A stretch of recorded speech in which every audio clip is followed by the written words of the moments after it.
Hello, আসসালামু আলাইকুম everyone. সবাই কেমন আছেন? আশা করি সবাই ভালো আছেন। আজকের ভ্লগটি হচ্ছে রান্নাবান্নার ভ্লগ। তো আজকের ভ্লগটি হচ্ছে আমি সাজিয়েছি পুরোটাই রান্নাবান্নার ভ্লগ দিয়ে। তো এই যে দেখতে পাচ্ছেন এগুলো হচ্ছে আমার শ্বশুরবাড়ির রান্নাবান্না। বলতে আমি যেহেতু এবারের ঈদটা আমাদের বাবার বাড়ি করেছি, তাই পরের দিনকে হচ্ছে আমাদের শ্বশুরের বাসায় খাবার দাবারের আয়োজন ছিল। তো সেটাই কিছু কিছু ক্লিপ আমি আপনাদের সাথে শেয়ার করতেছি। আর এই যে চিংড়ি মাছ এখানে অলরেডি হলুদ মাখিয়ে লবণ মাখিয়ে রাখা হয়েছে, এটাকে আমি ফ্রাই করে দেন হচ্ছে এটাকে ভুনা করব। তো কে কিভাবে রান্না করেন অবশ্যই কমেন্ট করবেন। তো এরপরে চিংড়ি মাছগুলো অলরেডি ভেজে ফেলেছি সবগুলো। এরপরে এখানে পেঁয়াজ দিয়ে ভালো মতো এটাকে ভুনা করব। আমার কাছে চিংড়ি মাছটা এভাবেই খেতে ভালো লাগে। তো অলরেডি এই যে চিংড়ি মাছ কিন্তু আমি ভুনা করতেছি। আর এই চিংড়ি মাছ রান্না করতে করতে হঠাৎ করে কারেন্ট চলে গিয়েছিল। এরপর আমি ফ্লাশ জ্বালিয়ে হচ্ছে রান্না বান্নার আয়োজন করেছি।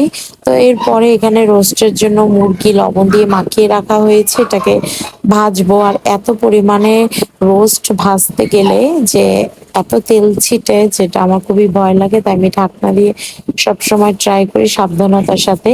এরপর আর এক পাশে আমি রোস্টটা মানে রান্না করতে বসে গিয়েছি। তো আর এক পাশে হচ্ছে মুগ ডাল দিয়ে মুরগির হাড্ডি গুড্ডি রান্না করতেছি। এটা আমার খুবই পছন্দ এবং এটা ছিল বোম্বাই মরিচ দিয়ে রান্না করা।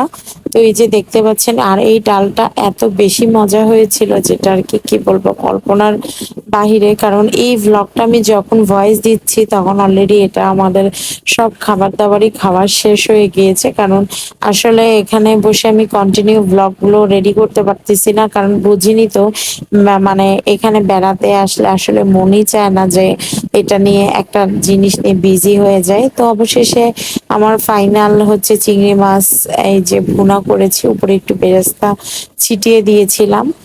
আর এই যে রোস্ট ফাইনাল ভাবে রান্না করলাম রোস্টটাকে। এরপরে হচ্ছে পোলাও সার্ভ করলাম। আমরা সবাই একটু পরে খেতে বসেছিলাম যখন ডিশটা বেড়েছে। আর এটা হচ্ছে আমার ডালের ফাইনাল লুক।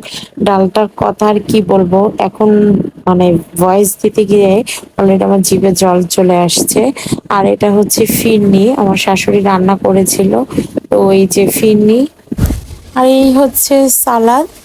তো গরু মাংসের ফাইনাল লুকটা দেখতেই পাচ্ছেন কতটা ইয়ামি হয়েছে এবং খেতেও অনেক টেস্টি হয়েছে। যাই হোক, ভিডিওটি কেমন লেগেছে অবশ্যই কমেন্ট করবেন। সে পর্যন্ত সবাই ভালো থাকবেন। আল্লাহ হাফেজ।